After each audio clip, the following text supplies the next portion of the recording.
জাতীয় নির্বাচনের পূর্বে নভেম্বরে গণদাবি অনুযায়ী গণভোটের তারিখটা বলে দিতেন, তাহলে জিনিসটা কিন্তু আর ঝামেলা পাকাইতো না।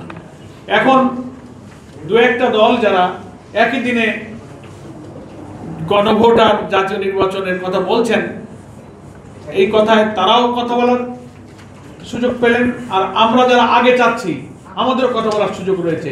মাঝখানে ঐক্যমত্য কমিশন বেঁচে গেছে, মানে নিজেরা সেভ হয়ে গেছে।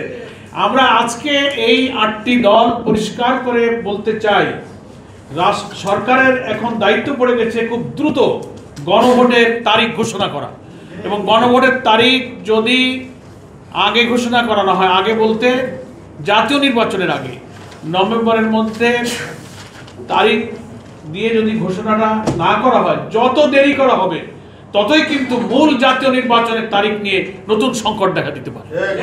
আমি কথাটা বোঝাতে পেরেছি। আমরা 12 ফেব্রুয়ারিতেই আমরা নির্বাচন চাই, কিন্তু যত গণভোটের ডেট ডিক্লেয়ার করতে গভর্নমেন্ট ডিলে করবে, ততই মূল নির্বাচনের তারিখ কিন্তু একটা সংকটের মধ্যে পড়তে পারে। এই জন্য এই জটিলতা এড়াবার জন্য আমরা এই সমমনা 8টি দল অবিলম্বে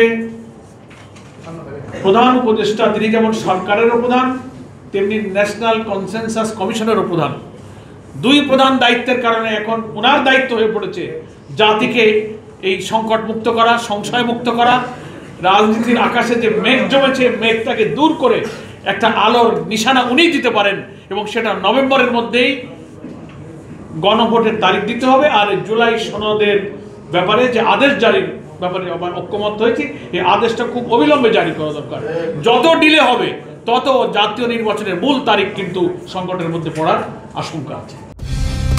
কালার এক্সপার্ট, জর্জ স্যাপ এবং মাইল্ড অন হ্যান্ডস টেকনোলজি সমৃদ্ধ অরিক্স ক্রিস্টাল ওয়াশ আপনার লন্ড্রি এক্সপার্ট। রাষ্ট্র গঠন আমাদের লক্ষ্য, সেটার তো একটা প্রক্রিয়া আছে, সামনের নির্বাচনটা সে প্রক্রিয়ার একটা অংশ। রাজনৈতিক দলের নেতারা এইসব রাজনৈতিক সমস্যার সময় এক এক মন্তব্য করে, তো যেসব রাজনীতির প্রশ্নগুলো অরাজনৈতিক ভাষায় আসে আমরা তার জবাব দিতে চাই না, জনগণ এটা বিচার করবে। উচ্চ কক্ষের ব্যাপারে তো আমাদের আপত্তি নেই, যা আমাদের নিম্ন কক্ষের দাবি অব্যাহত আছে।